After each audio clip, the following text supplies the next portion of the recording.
Morning student, once again welcome to the class. Today geography आपल्याला start करायचा geographyचा lesson number 5. Temperature means तापमान. Explanation. Sun rays coming towards the earth travel in straight line. तर पृथ्वीवर येणारे जे सूर्यकिरण असतात ते सरळ रेषेत येत असतात. However as the earth is spherical in shape there are not perpendicular to all the parts of the earth surface.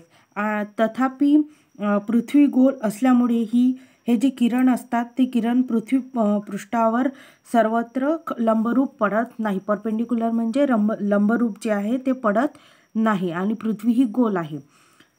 In some parts they are perpendicular whereas in other parts they are slanting. Let us see what effect it has on the earth. तर हे जे किरण आहे ते काही भागात लंबरूप तर काही भागात तिरपे पडत असतात आणि त्यामुळे पृथ्वीवर काय होते ते आता बघू.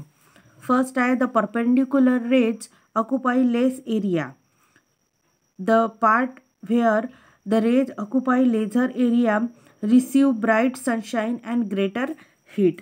तर लंबरूप प्रकाश किरण कमी जागा व्यापत असतात आणि कमी जागा व्यापत असल्यामुळे त्या भागात प्रखर प्रकाश आणि जास्त उष्णताही मिळत असते. Hence the surface there gets heated more and the air becomes hotter. आणि त्यामुळेच तेथील पृष्ठभाग जास्त तापतो आणि तेथील जी हवा असते ती जास्त तापत असते पर्यायाने. The slant rays occupy a larger area. In this area sunrise appears less bright and there is less heat. तर जास्त जी तिरपे प्रकाश किरण जास्त जागा ही व्यापत असतात आणि जास्त जागा व्यापत असलेल्या भागात प्रकाशाची जी प्रखरता आहे ती कमी आणि उष्णता सुद्धा कमी असते. Hence the surface there gets less heated and the air too is less hot. त्यामुळे तेथील जी पृष्ठभाग असतो तो कमी तापतो आणि पर्यायाने हवा ही कमी तापत असते.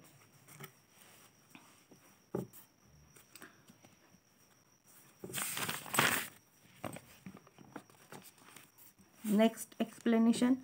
The sun rays falling on the earth are straight and parallel to each other. तर जी पृथ्वीवर येणारी सूर्यकिरणे आहे ती सरळ रेषेत आणि एकमेकांना समांतर असे असतात. However, we have seen that due to the spherical shapes of the earth and the resultant curvature of the surface, they occupy a larger or lesser area. तर परंतु पृथ्वीचा जो गोल आकार आणि त्यामुळे होणारी जी वक्रता आहे यामुळे सूर्यकिरणेही जास्त किंवा कमी जागाही व्यापत असतात हे आपण पाहिले. This led to unequal distribution of the heat received from the sun, resulting in decreasing temperature from the equator to the north and the south poles. तर सूर्यापासून पृथ्वीला मिळणारे जे उष्णतेचे विवरण आहे त्यामुळे असमान असते आणि परिणामी विषुववृत्तापासून म्हणजे इक्वेटरपासून उत्तर ध्रुवाकडे साऊथ पोल्सकडे अँड नॉर्थ अँड साऊथ पोल्सकडे जे तापमान आहे ते तापमानाच्या वितरणात असमानता आपल्याला निर्माण होत असते. Based on the distribution of temperature the earth can be divided into torrid temperate and frigid zone और tropical temperate and polar region. Try to understand this figure 2.4 and 5.3. तर बघा इथे तापमानाच्या वितरणामुळे जे पृथ्वीचे विषुववृत्तापासून ध्रुवापर्यंत टॉरिड मीन्स उष्ण अँड टेम्परेट मीन्स समशीतोष्ण आणि फ्रिगिड मीन्स शीत असे हे 3 कटिबंधात आपल्याला म्हणजे 3 पट्ट्यामध्ये आपल्याला विभाजन करता येते. आणि इथे एक फिगर दिलेली आहे ती फिगर आपल्याला काय करायची समजायची आहे थर्मल झोनची. तर बघा नॉर्थ एक असा काय केलेला आहे लंबगोल काढलेला आहे पृथ्वी आहे आणि त्याला मध्ये काय केलेलं आहे हा 0 जो पॉईंट आहे तो काय आहे इक्वेटर आहे आणि 0 हा इक्वेटर असल्यामुळे वरचं जे आहे ते नॉर्थ पोल आहे 90 डिग्रीचा आणि खालचा जो पार्ट आहे तो आहे 90 डिग्रीचा साऊथ पोलचा. साईडनी आहे 66 डिग्री 30 मिनिट नॉर्थ, हे आहे फ्रिगेट झोनचं आहे.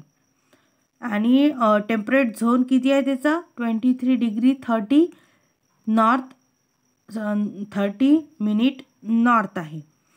आणि हे जो 0 डिग्रीचा याच्यात आहे ते आहे torrid zone. Torrid zone means अति उष्णतेचा हा जो आहे तो भाग आहे. खाली सुद्धा टेम्परेट झोन दिलेला आहे, जे साऊथचं आहे ते आहे टेम्परेट झोन आहे ते 23 डिग्री 30 मिनिट सेकंड साऊथ आहे. आणि त्याचं जे फ्रिगेट झोन आहे साऊथ पोलचं ते आहे 66 डिग्री 30 मिनिट साऊथ, इतकं हे दिलेलं आहे त्यांनी. त्यामुळे ही जी फिगर आहे ती फिगर काय आहे आपण समजून घेतली आहे की ही जे 0 डिग्रीवर आहे ते हे पूर्ण हे इक्वेटर आहे आणि 0 डिग्रीवर टॉरिड झोन आहे, कारण की तिथे खूप अतिही उष्ण असते. आणि टेम्परेट झोन नॉर्थ पोलचा आणि साऊथ पोलचा टेम्परेट झोन हा काय आहे 23 डिग्री टेम्परेट झोन आहे नॉर्थचा 23 डिग्री 30 मिनिट नॉर्थ आणि साऊथचा आहे 23 डिग्री 30 मिनिट साऊथ, इतका येतो.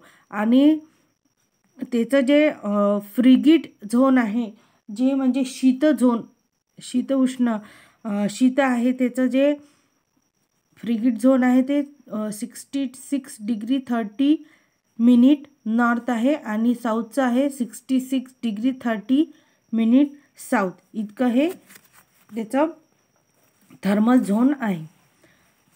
Though latitude is the main factor, there are other factors also which influence the distribution of temperature. However, their effects are limited to a particular region. These factors are as follows. तर हे जे latitude means अंशांश, तर अंशांश या मुख्य कारणाशिवाय पृथ्वीवरील जे इतर घटक आहेत ते इतर घटकही तापमानाच्या असमान वितरणास कारणीभूत असतात, परंतु या घटकांचा परिणाम प्रादेशिक पातळीपुरताच मर्यादित असतो. आणि ते हे घटक पुढील प्रमाणे कोणते घटक आहे ते बघा.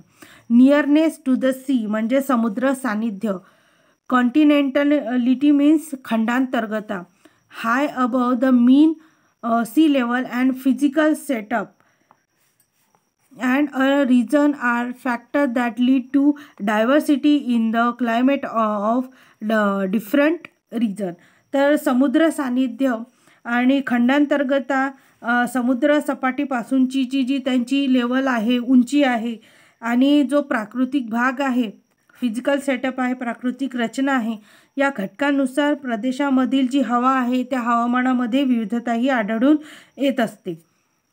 Other than these factors like clouds cover, winds, vegetation cover, or urbanization, industrialization, etc. also influence the local climate. आणि त्यामुळे याशिवाय ढगांचे जे आच्छादन होते जे म्हणजे क्लाउड कव्हर होते, क्लाउड कव्हर मीन्स आच्छादन, जे वाइंड मीन्स वारे आहे विंड, आणि व्हेजिटेशन कव्हर आहे म्हणजे वनाच्छादन आहे, आणि अर्बिनायझेशन मीन्स नागरीकरण, आणि इंडस्ट्रियलायझेशन मीन्स औद्योगिकरण इत्यादी घटकांचा सुद्धा परिणाम या स्थानिक हवामानावर होत असतो. तर हार्डवर्ड्स आहे टॉरिड मीन्स अतिउष्ण, टेम्परेट मीन्स समशीतोष्ण, फ्रिगेट झोन मीन्स शीत, कॉन्टिनेंटलिटी मीन्स खंडांतर्गता, आणि व्हेजिटेशन कव्हर मीन्स वनाच्छादन, अर्बिनायझेशन मीन्स नागरीकरण, आणि इंडस्ट्रियलायझेशन मीन्स औद्योगिकरण. तर हे हार्डवर्ड्स तुम्हाला राईट डाऊन करायचं आहे. आणि